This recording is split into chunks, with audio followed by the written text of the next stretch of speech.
Ruchi, I want to talk about the subject of bullying and harassing children with special needs or children with a little setback. Sometimes it could be a really small setback, but because the other children don't understand those children at all and how to be with them, they start bullying. Now, why they start bullying is another subject, but when they bully, how do you handle that is another subject. So I'd like to know about when they are bullied. How did your daughter handle it, if she was ever, if she felt bullied or if she felt neglected or anything like that? How was she vocal enough to talk about it? I'd love to hear. Well, I think this has been part of our journey always. The moment they come to know that you have a special child, suddenly people kind of, withdraw because they think that they have to be treated differently. But the only thing is differently, yes, maybe because of the way you have to talk to the child. Maybe she hasn't heard, or there's another child who has certain other, disability and needs kind of, inclusion in certain ways. You just cater to them, but let them be part of the community. They're not asking for anything. So the moment you separate them, that becomes very, very isolating for them. And then soon enough, other people join in and they start to bully. It becomes like, they become easy targets. So Prisha was always had to, struggle with friendships. And I think she was not the only one. Any parent I have talked to, not only just deafness, there are other parents who talk about children who have speech delay or they have other disabilities. They're often alone, oftentimes. So Prisha in Indonesia, in fact, one of the schools there, she was bullied so much for 2.5 years. There was not a single day that she was happy or she had somebody to share her lunch with. She was suicidal.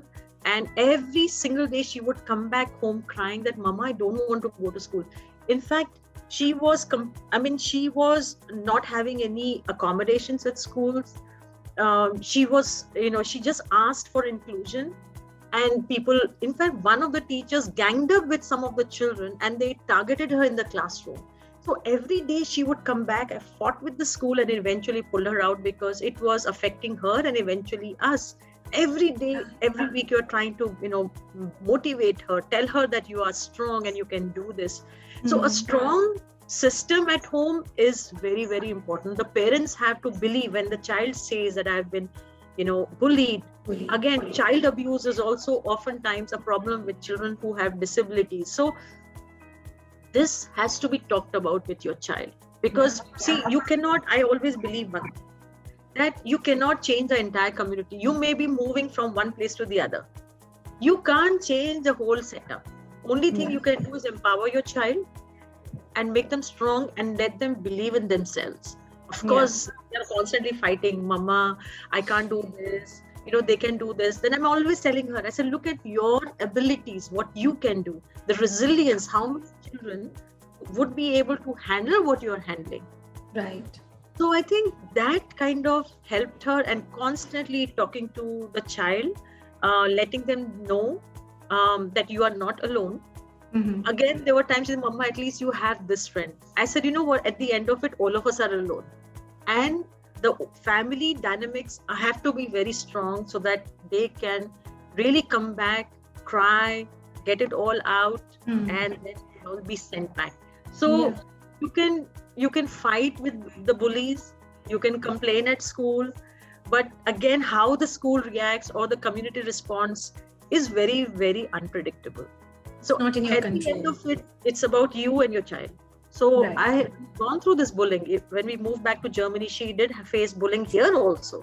But, there were 3 of them who were bullying her. We complained to the school. Of course, they took strict action. But oftentimes she's left alone. And now she has a group of 4 who are all different in their own ways. And figured out, eventually they know that it's our fight. They become stronger.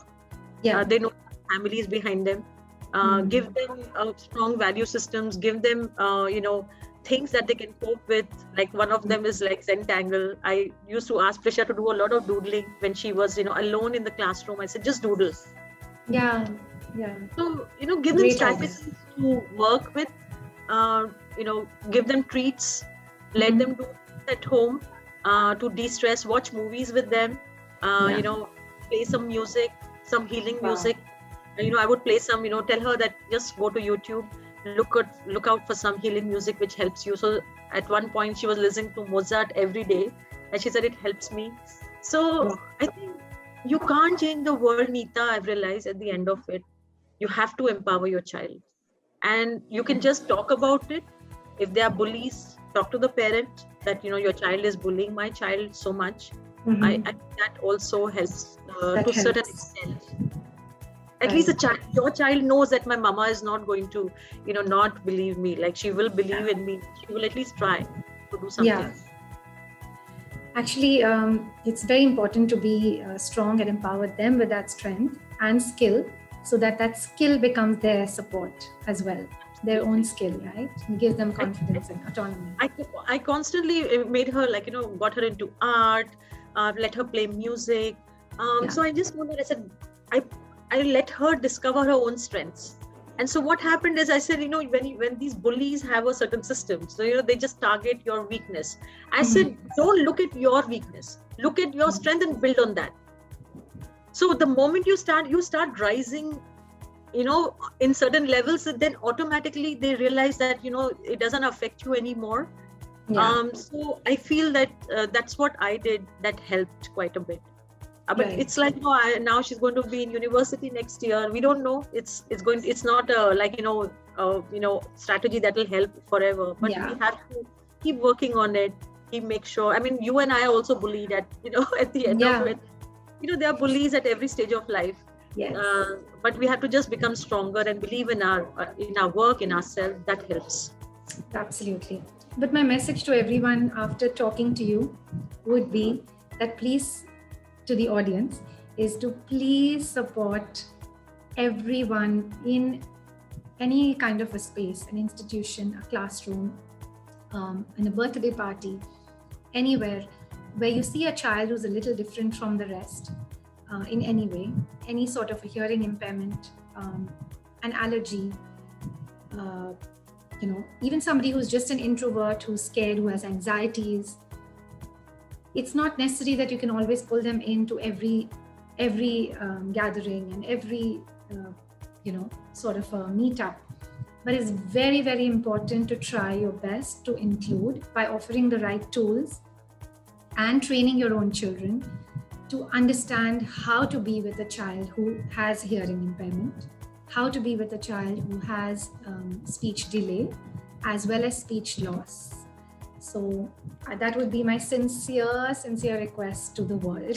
I can't change the world, and nor can you, and nor can anybody else there. But we can just request people to be more aware and more trained. I always feel that they should, walk your talk. We talk about kindness, empathy. We talk about inclusion, and we give these big talks, and we'll forward these messages on WhatsApp and every other, Facebook, everywhere. But when it comes to practicing, are we really practicing that? Are we bullying or we're not bullying? Are we including somebody or we're isolating somebody? I think so I think we have to walk our talk. And I think then we can make a better world, because these children are our future. And if we invest in them wisely, and they know that there are kind people around who are supporting their, disability and helping them to deal better, you will make a better world. They also have so many strengths, but just because they are made to deal with more stress, they lose out. Absolutely. Thank you, Ruchi, for joining us. And this has been a much awaited interview. Really enjoyed it. Enjoyed talking to you, and I will always ask you more questions offline. Thank you for being such a great mentor. Thank you for having me, and I think you are amazing. Thank you for doing this. I think the world needs more people and more places like this where they feel safe enough. I know we've already had children, and you've got these therapists to work, and we know that these children are, having a difference in their lives. They are looking into each other's eyes, and you've made a difference with your team of therapists. So more power to you. I'm so proud to be here. Power to our team. Absolutely. Great. Thank you. Thank you so much. Thank you to the audience.